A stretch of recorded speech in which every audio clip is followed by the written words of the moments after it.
my fellow subjects. Each day doth mark a date of weight and memory. Upon this day, the Lord God did grant my father a son, Arthur, Prince of Wales.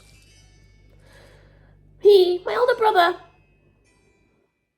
my king that should have been, 'twas his crown by right, his destiny to wear England as a mantle. Yet destiny hath strange hands, indeed, cruel hands.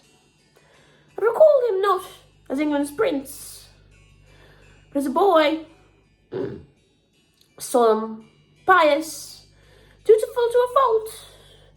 Even in play, Arthur was no child. He bore himself as though already crowned.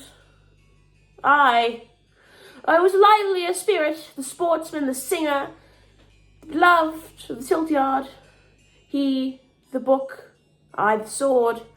He, the prayer, I, the song. Two brothers, each fashioned by God to different moulds. But the crown did not rest long upon his brow. At Ludlow Castle, he did wither like a flower, cut too soon. I was but 10 years of age when death claimed him. A prince of 15, taken near manhood, near glory.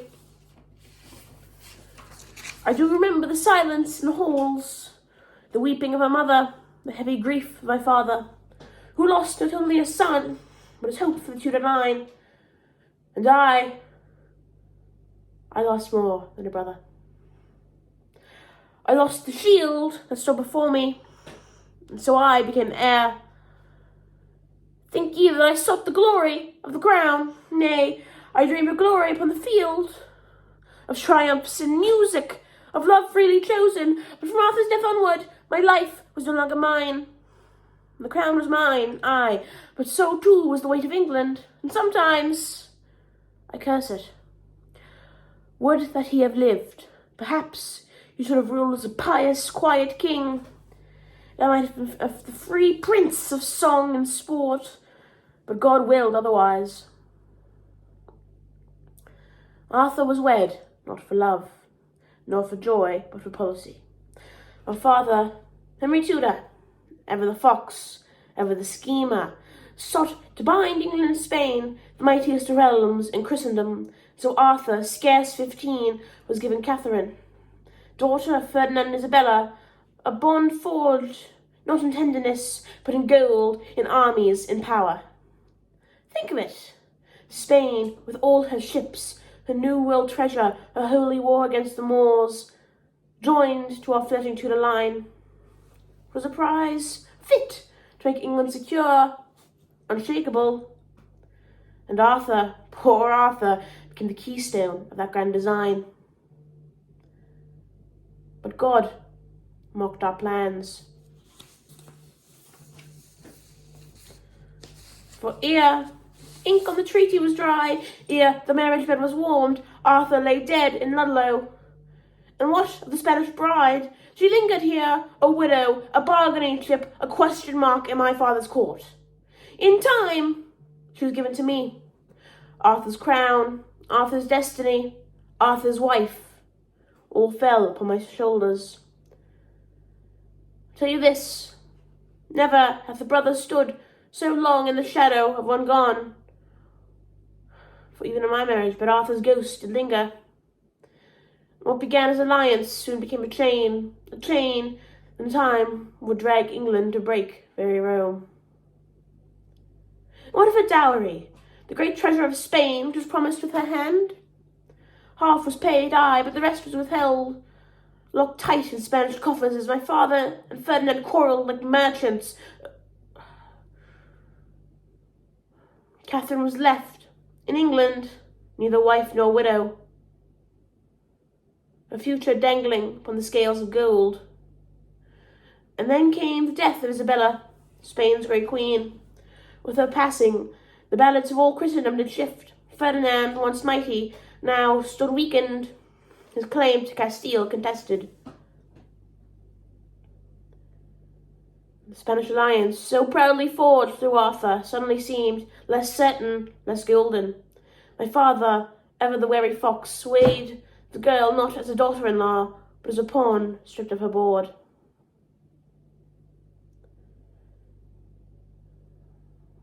Thus Catherine lived in limbo, a princess with no crown, a widow with no future, caught between Spain's decline and England's suspicion. Arthur is a name forgotten by many, but not by me. Every triumph I have known, the crown, the wars, the victories, the queens, all stand upon the grave of a boy at Ludlow. Suddenly, is the frailty of a mortal man, the strongest line, the surest plan, undone by a fever, a cough, a night's ill turn. I tell you this, kings are but men, and destiny is but breath. So on this day, I raise my voice to heaven, say, Arthur, brother, son of England, thou art not forgotten. Though I sit on the throne that was thine, though my name is sung in every corner of Christendom, still through the quiet of my heart, thou art there, ever my elder, ever my prince. And if I be remembered in ages hence, let it be said that Henry, King of England, did not forget Arthur, his brother. God grant rest to his soul. God save the King. I, that is to say, me.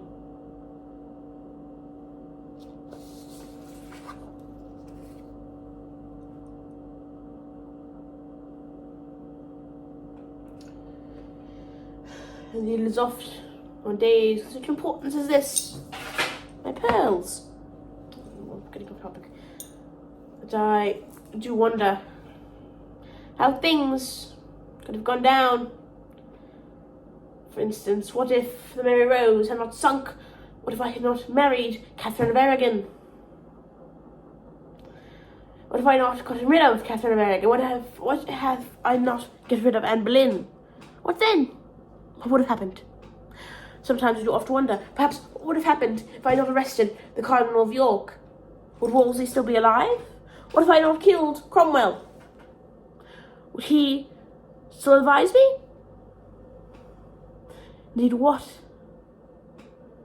if I never become king at all? What if I never survived childhood, as many did not? Indeed, I had a brother. He did not make it out. Barely aged 1. Indeed, as I've spoken of now, I did have a brother, aged 15, taken from this mortal world. Why was I the one chosen? Why did God see it fit that I be the one to survive? Why did God see it fit that I be the one tortured? Why?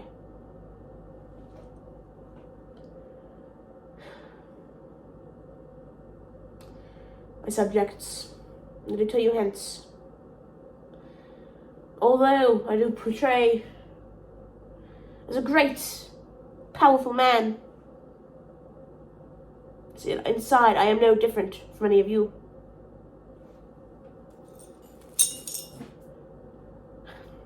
Indeed, if it weren't off this very day, I would be naught but Henry, Duke of York.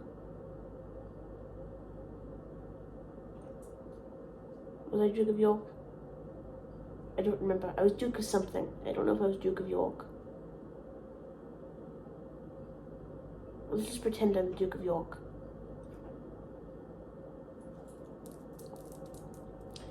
It's hard to keep track of it all nowadays.